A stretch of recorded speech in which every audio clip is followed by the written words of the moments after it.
পরিচালনার ক্ষেত্রে আমরা বিভিন্ন সময় দেখেছি যে তিনি একটা দারুণ ভূমিকা পালন করেছেন, কিন্তু তারপরে গত 10 বছর আগে মানুষের মনে হয়েছিল যে এবারে বোধহয় তৃণমূলকে ভোটটা দেওয়া উচিত। মানুষ ভোট দিয়েছিলেন, একজন চিত্রাভিনেত্রীকে জয়যুক্ত করেছিলেন, কিন্তু তারপরে কি হলো?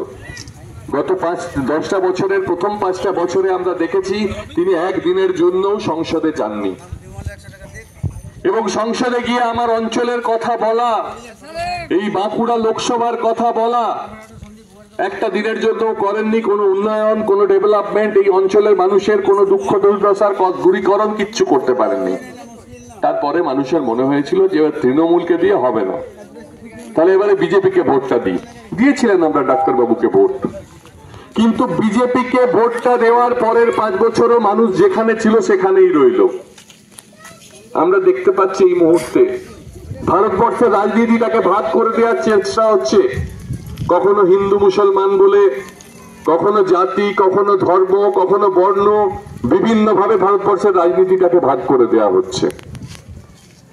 এই ভাগ করে দেওয়ার কারণটা হচ্ছে যাতে গরিব মানুষের মূল কথাগুলো, খাদ্য, বস্ত্র, বাসস্থান, শিল্প, কর্মসংস্থান, এই কথাগুলো যাতে উঠে না আসে, তাই নানা রকম অজুহাতে তারা মানুষকে ব্যস্ত করে রাখছেন। টিভিতে খুললেই দেখতে পাবেন তৃণমূল আর বিজেপির একটা লড়াই। এটা লড়াই নয়, এটা হচ্ছে নকল লড়াই। এই লড়াই যতক্ষণ চালিয়ে যাবেন মানুষ ভাববেন, হয়তো কিছু মানুষ ভাববেন যে তৃণমূলকে ভোটটা দিলে ভালো হয়, ওরা বিজেপিকে সরাতে পারে, আর কিছু মানুষ ভাববেন যে বিজেপিকে ভোটটা দিলে ভালো হয়, ওরা বোধহয় তৃণমূলের একমাত্র শত্রু।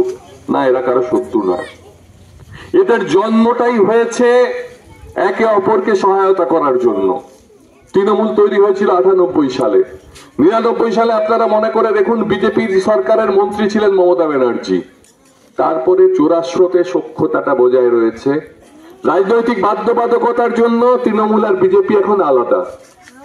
একদল বলছে আমরা হিন্দুদের দল, একদল বলছে আমরা মুসলমানের দল। কিন্তু এর কি কোনো প্রয়োজন আছে? আমরা ভারতবর্ষের যে সংস্কৃতিতে বিশ্বাসী, আমরা ধর্মনিরপেক্ষ একটা সংবিধানের মাধ্যমে আমরা ভারতবাসীরা দিন চালাই। এই সংবিধানে বলা আছে যে ধর্মনিরপেক্ষ। আসন্ন লোকসভা নির্বাচনে রাজ্যের প্রতিটি প্রান্তে বামফ্রন্ট প্রার্থীদের জয়ী করুন।